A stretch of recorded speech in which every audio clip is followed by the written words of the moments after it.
Alright class, today we're just going to do a quick demonstration of how to collect a soil sample if you don't have one of those nifty soil probes. No one was nice for your last birthday and didn't buy you one. Most people will have some kind of garden shovel or spade. Actually a flat spade works better, but this is the most common type of shovel. Now suppose we're trying to sample soil to represent this lawn area, and we want to go 15 centimeters deep. So we have to decide on the depth. 15 centimeters is a pretty standard depth. And we want to have an equal amount of soil from the top centimeter as from the bottom centimeter.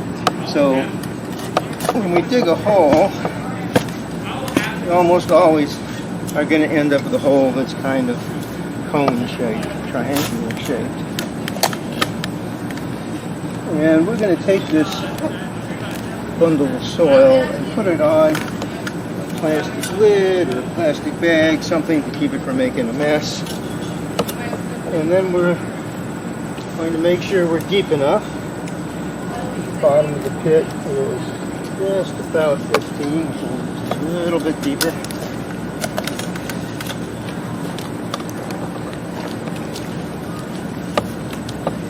And in fact, in turf grass, normally we would only sample to about 10 centimeters deep.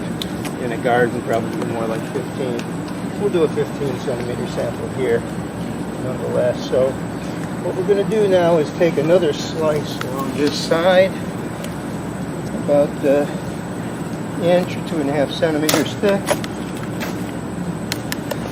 Okay, now we have a fairly uniform thickness slice of soil. Then we can take a knife. It can be a nice hoary knife like this, or it can just be a butter knife, and we'll proceed to cut a kind of a bar shape, candy bar shaped strip out of this, about 3 or 4 centimeters wide. And we want these strips to always be the same width, so in this case I'm going to make it the width of my blade. It's about that wide.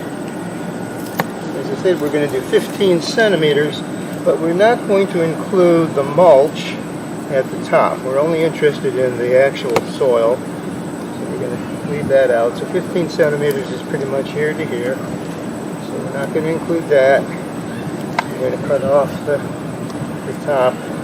It's just mulch. And then we're going to put it into another small bucket or container, wash tub, something that we have, and then crumble it up, because we're going to do this in, depending on the size of the area we're trying to represent. If it's just a small front yard, maybe 10 places. If it's a bigger area, as many as 20 places. So something between 10 and 20 places. Mix it all up. Put this back on the side. And we should be able to slip this back in here. Oops, let's put this in first. Step on it a few times, and no one will even know that we were ever there. Well, let's gather up our equipment, and we're going to zigzag around the area that we want to represent.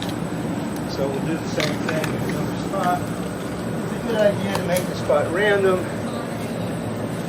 So one way to make it random is to just sort of toss your knife, and wherever that knife point lands, that's where we'll make the next hole, and then mix these all together. And when we've gotten from 10 to 20 places, we'll scoop out about 2 cups worth and put it in a bag and dry it, and then eventually bring it in for analysis. Okay, I hope that clarifies how to take a soil sample.